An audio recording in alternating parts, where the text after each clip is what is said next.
Dans le tumulte d'un restaurant bondé de Paris, Alexandre sentit son cœur s'emballer quand il aperçut son ex. Marc. Franchir la porte avec un regard assassin. Sans réfléchir, il se précipita vers la table d'un client solitaire. Un homme élégant en costume sur mesure. Et s'assit directement sur ses genoux, feignant un baiser passionné. L'inconnu, Julien, ne broncha pas, au contraire.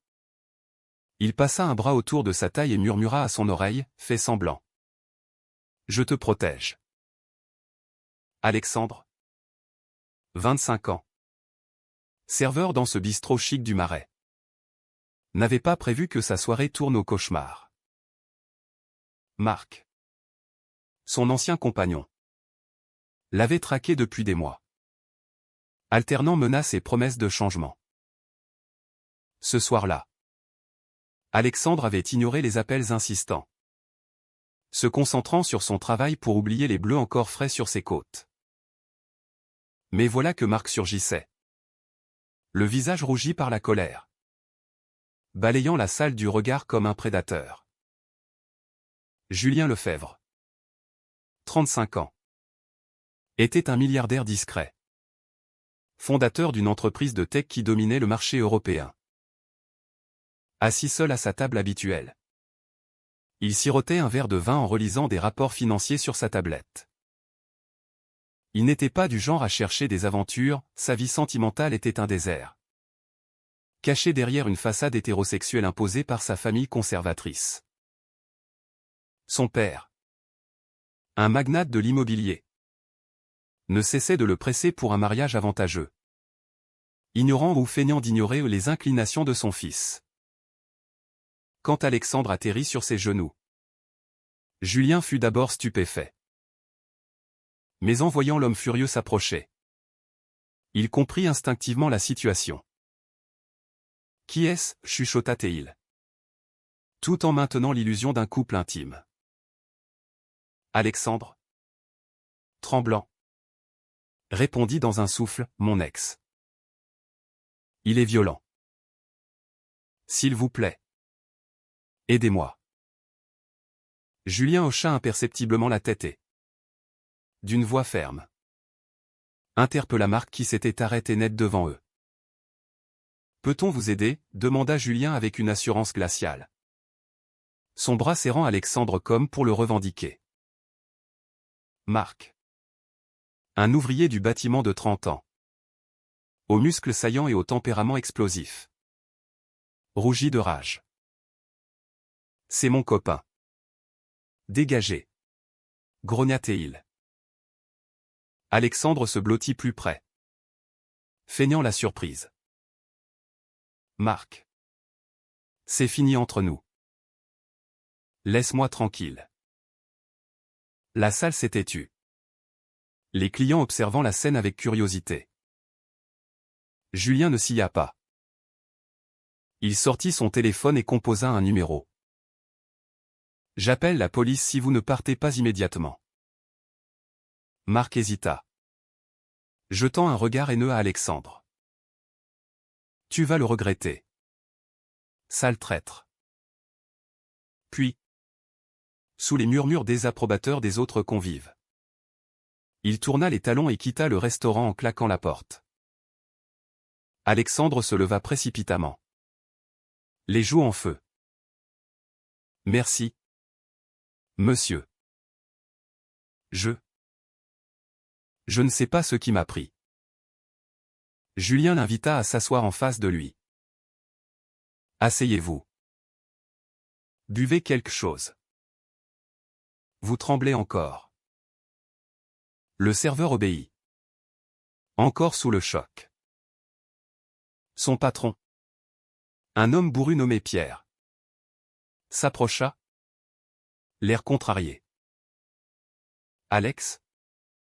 Qu'est-ce que c'était que ça ?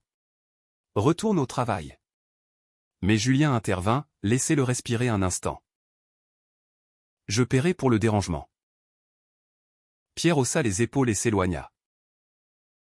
Alexandre, reconnaissant, balbutia, je m'appelle Alexandre. Je suis désolé d'avoir envahi votre espace. Julien sourit légèrement.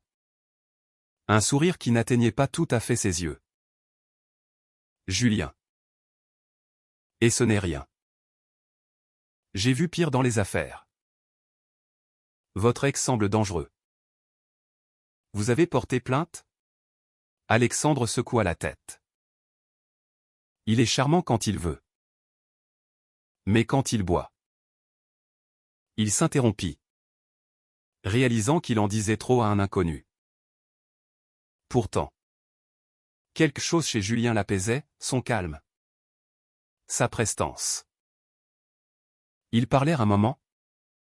Alexandre se confiant sur sa vie chaotique élevée dans une famille modeste de province. Monté à Paris pour étudier les arts. Mais contraint à des jobs alimentaires après avoir abandonné ses rêves. Julien. En retour, évoqua vaguement sa solitude. Sans entrer dans les détails. À la fin de la soirée, Julien régla une note généreuse et glissa sa carte à Alexandre. Si vous avez besoin d'aide, appelez-moi. Alexandre rentra chez lui. Un petit appartement exigu dans le 18e arrondissement. Le cœur battant. Pour la première fois depuis longtemps. Il se sentait en sécurité.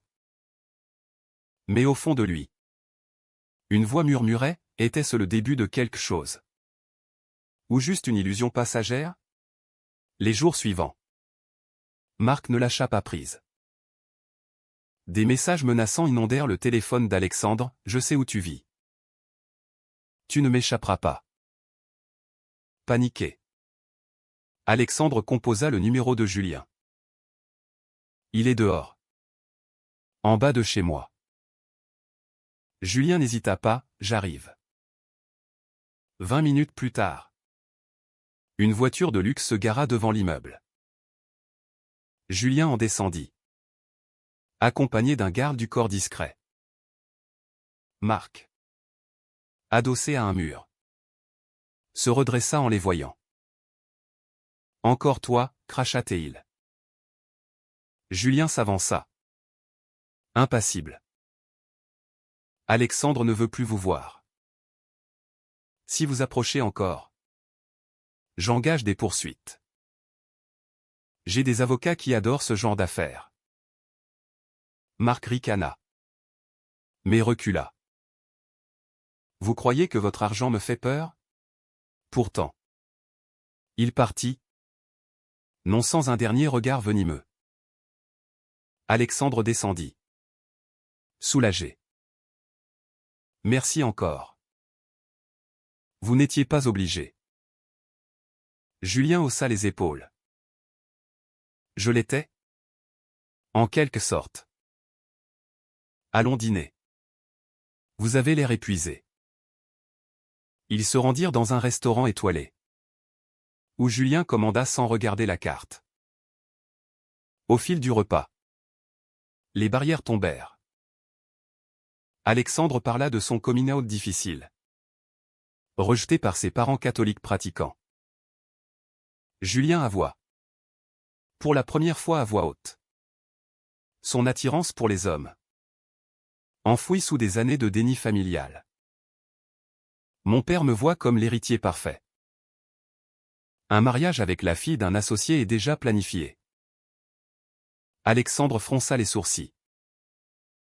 Et vous? Vous acceptez ça? Julien détourna le regard. Je n'ai pas le choix. L'entreprise. La réputation. Mais ce soir-là, en raccompagnant Alexandre, Julien l'embrassa impulsivement. Un baiser doux. Chargé d'émotions refoulées. Alexandre répondit. Surpris par l'intensité de ses sentiments. Ainsi commença leur relation clandestine. Des rendez-vous volés dans des hôtels discrets. Des messages codés. Alexandre se sentait revivre. Protégé par la puissance de Julien. Mais les fissures apparurent vite. La famille de Julien, alertée par des rumeurs, intensifia la pression. Son père, Henri, un homme autoritaire de 70 ans, l'invita à un dîner familial. Il est temps de te fiancer à Sophie. C'est bon pour les affaires. Julien rentra chez lui, tourmenté. Devait-il sacrifier son bonheur pour l'empire familial? Alexandre, de son côté, luttait contre ses doutes.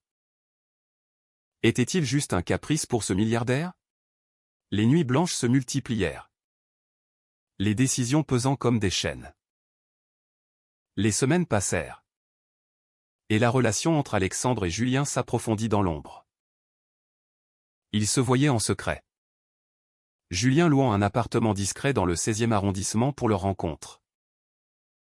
Alexandre, habitué à la précarité, était ébloui par ce monde de luxe.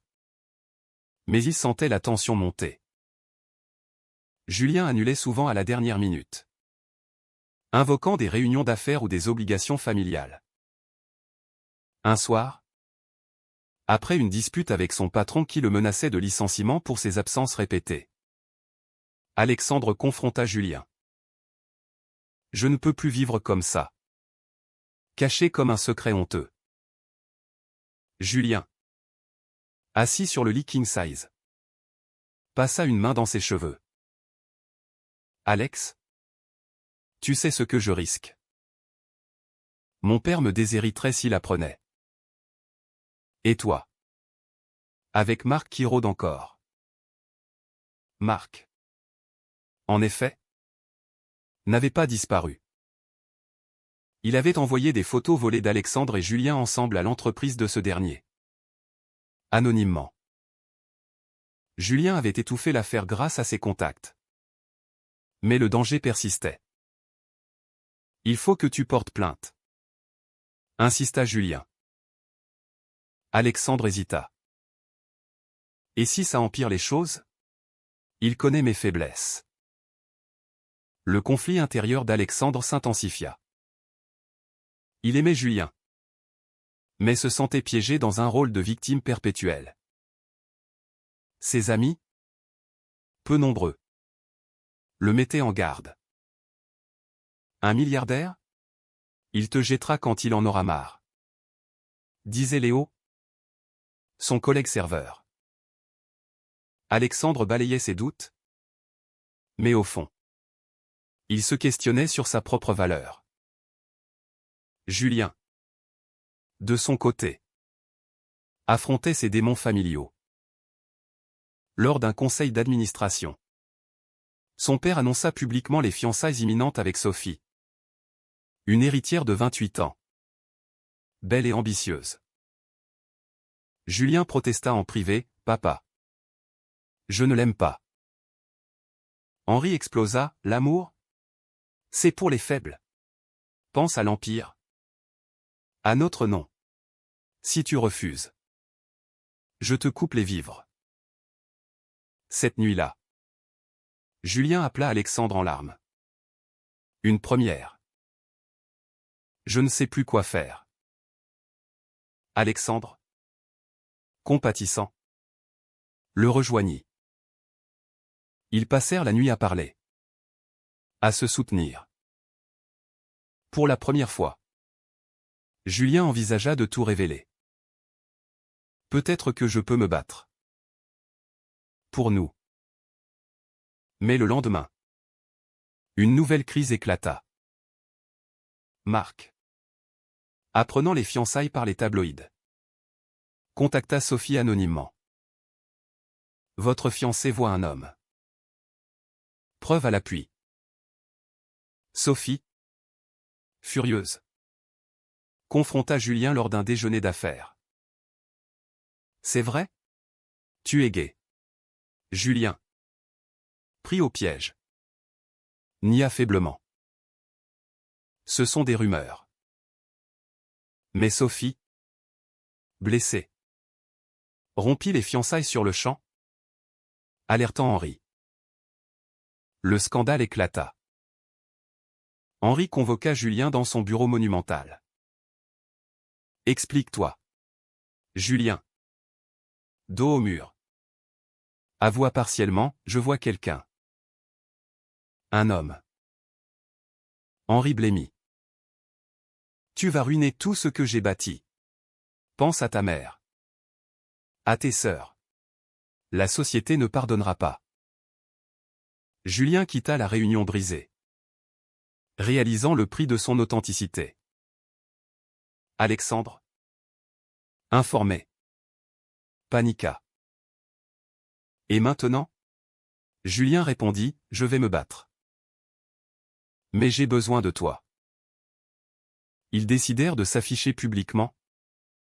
Un acte de courage. Leur première sortie officielle fut un gala de charité. Les flashs crépitèrent. Les murmures fusèrent. Alexandre, mal à l'aise dans son smoking emprunté, serrait la main de Julien. Mais les répercussions furent immédiates. Alexandre perdit son job, son patron. Homophobe notoire. Prétexta des coupes budgétaires. Ses parents. Apprenant la nouvelle par les médias. L'appelèrent, revient à la raison. Mon fils. Dieu ne tolère pas ça. Alexandre raccrocha. Le cœur lourd. Julien. Lui. Affronta un boycott de partenaires commerciaux conservateurs. Les actions de son entreprise chutèrent. Henri. Implacable. Le démis de ses fonctions. Tu as choisi ton chemin. Assume. Julien. Ruiné émotionnellement, se tourna vers Alexandre pour du soutien. Mais les tensions montèrent. Un soir, Marc réapparut. Ivre. Devant l'appartement. Tu m'as remplacé par ce riche pédé, hurla-t-il. Alexandre. Seul. Barricada la porte et appela la police. Marc fut arrêté. Mais pas avant d'avoir brisé une fenêtre, symbolisant les dommages irrémédiables. Julien arriva trop tard, trouvant Alexandre en pleurs.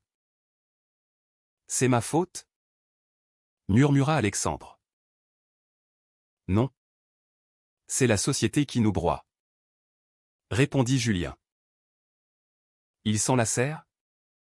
Mais le doute s'insinua, valait-il la peine de tout perdre pour cet amour? Les mois suivants furent un tourbillon de batailles légales. Julien engagea des avocats pour récupérer son poste, arguant discrimination. Alexandre, sans emploi, accepta un job précaire dans un café, luttant contre la dépression. Leur relation, autrefois passionnée, devint un champ de mine d'accusations mutuelles. Tu regrettes? Demanda Alexandre un soir. Julien hésita. Parfois. Mais je t'aime. Ces mots, sincères, ne suffisaient plus. La pression sociale. Les regards hostiles dans la rue. Les articles diffamant où tout conspirait contre eux. Puis vint la trahison. Sophie, vengeante, contacta Marc en prison, lui promettant de l'aide contre témoignage. Marc accepta, accusant Alexandre de manipulation. Lors d'un procès pour harcèlement, Marc inversa les rôles, c'est lui qui me battait. Alexandre, effondré, vit sa réputation salie. Julien, pour protéger son empire, négocia avec son père, je romps avec lui si tu me rends mon poste.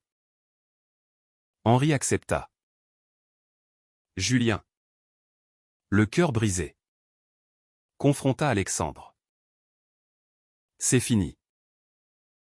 Je ne peux pas tout perdre. Alexandre, trahi, explosa, tu choisis l'argent plutôt que nous? Julien partit sans un mot, laissant Alexandre seul avec ses démons.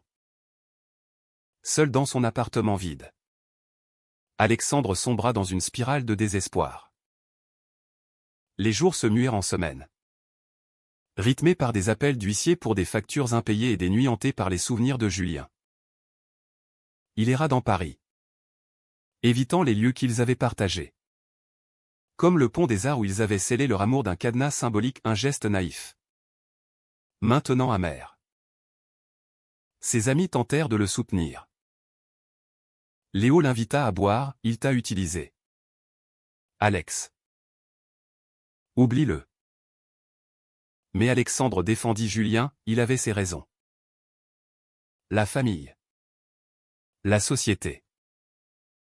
Au fond, la trahison le rongeait. Était-ce de l'amour? Ou juste une illusion de protection? Julien, de son côté, reprit les rênes de l'entreprise. Mais le vide intérieur le consumait. Les réunions interminables. Les dîners mondains avec Sophie réconciliés pour les apparences ne comblaient pas le manque. Henri, satisfait, le félicitait, tu as fait le bon choix. Fils. Mais Julien se haïssait pour sa lâcheté. Un jour, en lisant un article sur les droits LGBT en France, Julien réalisa l'ampleur de son sacrifice.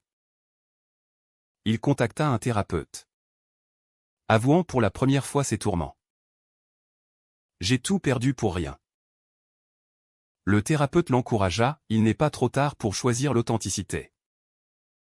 Pendant ce temps, Alexandre, déterminé à se reconstruire, reprit des études en art, finançant ses cours par des jobs freelance. Il rencontra un groupe de soutien pour victimes de violences domestiques, où il partagea son histoire avec Marc. J'ai aimé un monstre, puis un sauveur qui m'a abandonné. Les témoignages des autres l'aidèrent à guérir. Mais la cicatrice restait. Le destin les remit face à face lors d'une manifestation pour l'égalité. Alexandre, brandissant une pancarte, Amour s'enchaîne, croisa Julien, venu incognito. Leurs regards se verrouillèrent. Julien s'approcha, hésitant. Alex. Je suis désolé. Alexandre recula. Trop tard.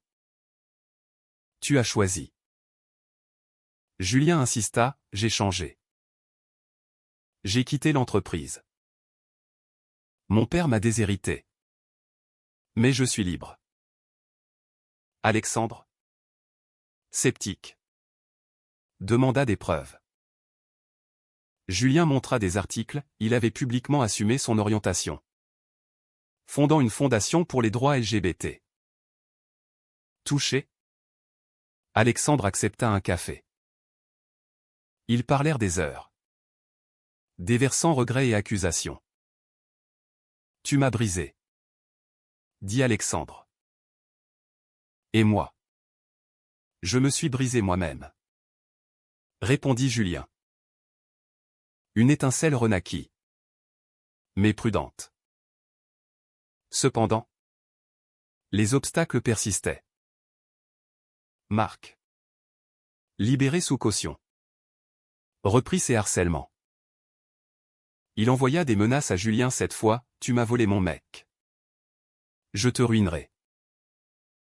Julien, fort de son nouveau courage, porta plainte conjointement avec Alexandre. Le procès fut médiatisé, exposant les violences domestiques dans la communauté gay. Durant l'audience, Alexandre témoigna. Voix tremblante, Marc m'a battu. Mais la société m'a achevé en me forçant à me cacher. Julien, à ses côtés, ajouta, j'ai sacrifié mon amour pour des normes obsolètes. Plus jamais. Marc fut condamné à 2 ans de prison. Une victoire aigre-douce. Mais la réconciliation n'était pas aisée. Alexandre doutait, et si tu fuis encore? Julien promit, je paie le prix chaque jour. Laisse-moi te prouver. Ils reprirent lentement, vivant ouvertement malgré les critiques. La famille de Julien réagit violemment. Henri coupa tout contact. Sa mère pleura au téléphone, comment as-tu pu nous faire ça? Alexandre affronta ses propres parents, qui l'invitèrent à Noël pour la première fois depuis des années. Mais sans Julien. Viens seul.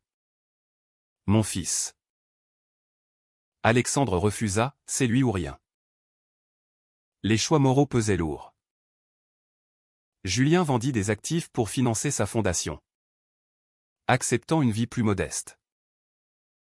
Alexandre, inspiré, exposa ses œuvres sur le thème de l'identité cachée, gagnant reconnaissance. Pourtant, une nouvelle trahison surgit. Un ancien associé de Julien, jaloux, révéla des détails intimes à la presse, déformant leur histoire en scandale. Alexandre, furieux, accusa Julien, ton passé nous hante. Julien riposta, et ton ex? On est tous coupables.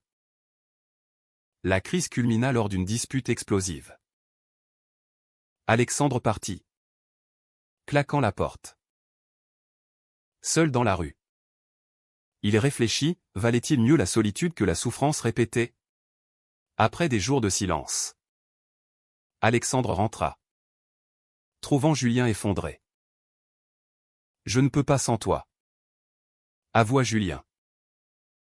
Alexandre, ému, posa ses conditions, plus de secrets. On affronte tout ensemble.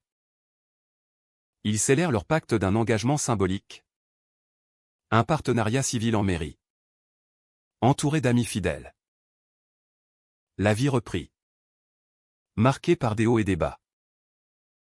Julien, libéré de son empire, se consacra à l'activisme, voyageant pour des conférences sur l'égalité. Alexandre, son art florissant, exposa à la Galerie Lafayette ses toiles dépeignant les luttes intimes des couples gays. Mais les dommages persistaient. Marc, sorti de prison, tenta une dernière approche, suppliant Alexandre de pardonner. J'ai changé. En thérapie. Alexandre, ferme, refusa, trop de mal. Va-t'en. Marc partit, vaincu, symbolisant la closure. Les familles évoluèrent lentement. La mère de Julien reprit contact, invitant le couple à dîner. Je veux comprendre, dit-elle. Henri resta distant, mais envoya un chèque anonyme, un geste ambigu. Les parents d'Alexandre, influencés par un prêtre progressiste, acceptèrent une visite. Dieu aime tous ses enfants, murmura sa mère en serrant Julien dans ses bras. Pourtant, les définitions sociétaux pesaient. Lors d'une interview, Julien déclara, l'amour n'a pas de genre. Mais la société impose des chaînes. Alexandre ajouta, nous payons le prix de notre vérité. Mais c'est libérateur. Au fil des ans, leur histoire inspira d'autres. Un jeune homme, victime similaire, contacta Alexandre pour conseil. Comment survivre à la trahison? Alexandre répondit, en choisissant soi-même. Malgré le coup. Mais une ultime épreuve surgit. Julien fut diagnostiqué d'une maladie chronique. Stress accumulé. Alexandre, dévoué, le soigna, réalisant la fragilité de la vie. Je t'aurais choisi 1000 fois, murmura-t-il. À la fin, assis sur un banc face à la Seine, Ils regardèrent le soleil se coucher. Julien demanda, « Regrettes-tu » Alexandre sourit, « Jamais. Les blessures nous ont rendus plus forts. » Était-ce le bon choix? De tout risquer pour un amour défiant les normes?